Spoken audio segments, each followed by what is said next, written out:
Welcome to the Amity Worrel audio blog. Today's topic, want to recreate the French design style? Well, you can. Here's designer Amity Worrel. There's only one word to describe the French: chic. From the food to the fashion to the apartments, everything the French touch is effortlessly stylish. So how do you take a page from the Parisians and recreate the chic French design style stateside? Well, it's time to face the facts. As an American, you will never be as chic as a Frenchman, especially a Parisian. C'est impossible. I'm sure I got that wrong.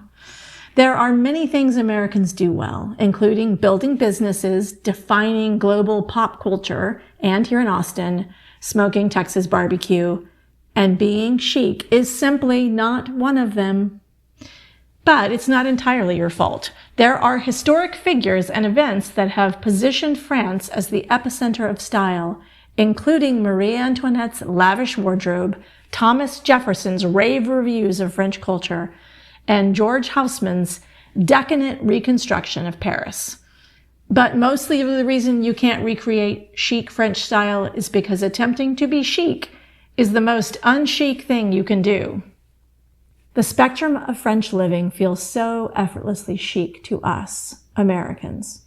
From picking fresh herbs at a French Provençal country home to enjoying a coffee and cigarette at the cafe under a Parisian flat.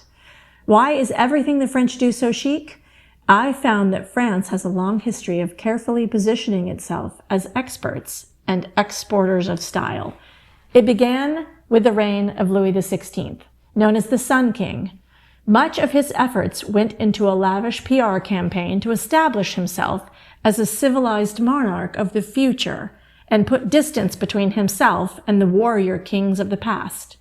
He constructed the Baroque Chateau de Versailles, saw that the court was dressed in the most fashionable trends, and invested heavily into the arts. These investments in the talents of designers helped establish Marie Antoinette and her lifestyle as iconic figures in French fashion and lore. While Louis XVI knew the branding power of style, he also saw an economic opportunity in the fashion industry.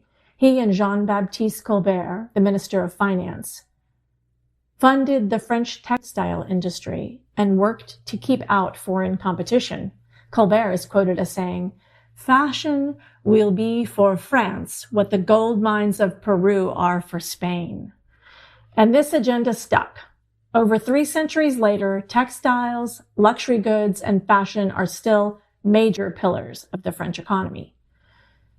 How could you be anything but chic when your country is known for fashion houses like Dior, Saint Laurent, and Hermès? The French academic André Siegfried wrote, "France occupies a place apart in the United States. No other country is more passionately loved, and none is more disparaged or harshly condemned." Do I detect a hint of jealousy from my fellow Americans? Americans have been enamored with French culture and style for decades. In many ways, we're very similar. On the whole, we both value individuality, a sense of romance, and indulgence in the finer things in life. However, Americans tend to take a boots-on-the-ground, hard-working approach to getting what they want, while the French take 2-hour lunch breaks. It's easy to see why we're jealous. But when did Americans become so fascinated with the French? Well, Thomas Jefferson actually gave many Americans their first peek into French culture from his extensive travels.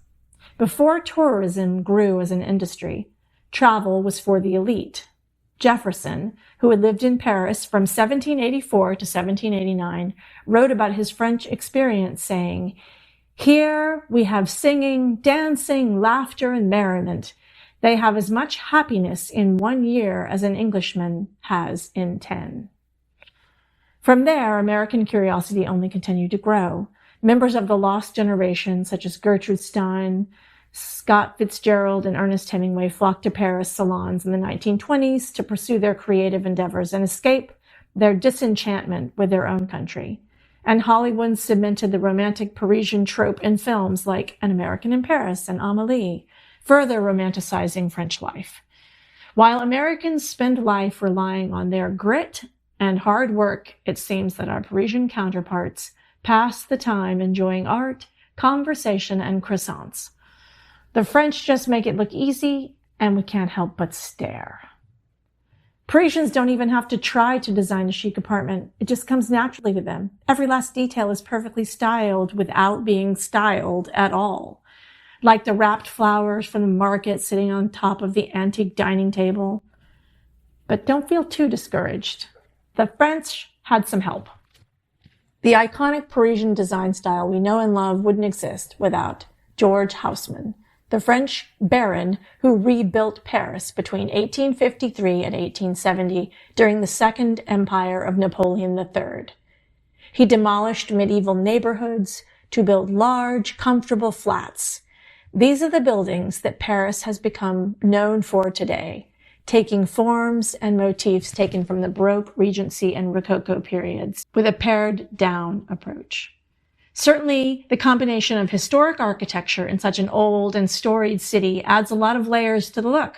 After all, many Parisian apartments have been homes for hundreds of years, and the layers of design styles from the paneling to the trim work are often highly ornate. When they are paired with more contemporary furniture, they make for a lovely juxtaposition. It is impossible to recreate this architectural history in any place but France. After all, you can't expect to add hundreds of years of history to an American home that's less than a century old, or worse, a new build. One might ask oneself, how can I be more like the French? They pull themselves together and their homes together effortlessly without going out of their way to style things. They just live in style. It happens naturally. Do us Americans have any shot at being chic? I gave my earnest advice earlier. Don't even try. And I meant that sincerely. If you want to become more like the Parisians, stop working so hard at being chic and questioning if you're doing it right. No chic person is a copy of another. Rather, they are unapologetically themselves. Living chic is living simply, living by your own agenda. Embrace it. You will never look chic trying to be something that you're not.